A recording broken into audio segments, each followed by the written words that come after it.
Hi, I'm Tutor Elliot, and these are my 5 tips for working with beginners. Tip number 1, smile. Smiling is so important. You might be surprised at how powerful a smile can be for those who are in the beginning stages of learning English. Many beginners are somewhat nervous or apprehensive, so learning English can be a somewhat daunting task.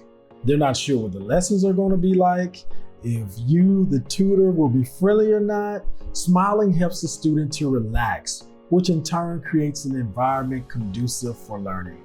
Tip number 2, keep it simple. If our language, lessons, or communication is too difficult, we will not benefit the student. We may even discourage them. So keep it simple.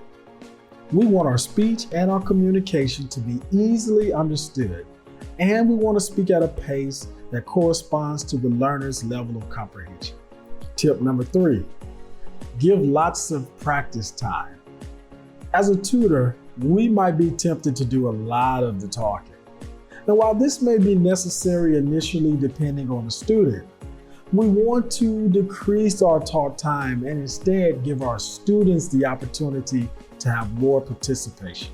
And in turn, this gives us as the tutors an opportunity to listen and to assess the students, which in turn allows us to be able to better assist them in areas where they need improvement. Tip number 4, be patient and don't be a bore. If you've ever watched paint dry, you know the agony of boredom. We don't want our sessions to be like that. So what can we do to help our sessions to be fun and engaging while at the same time informative?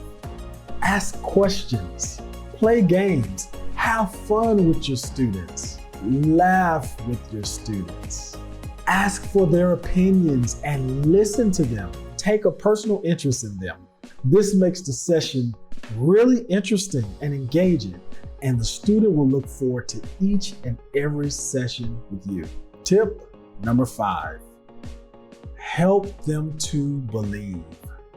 Now, this is probably your most important tip of all, because a lack of confidence will betray your students during the language acquisition process. So instill confidence in your students through regular and genuine encouragement each and every session. If you do, then they will be the greatest English students that they can possibly be.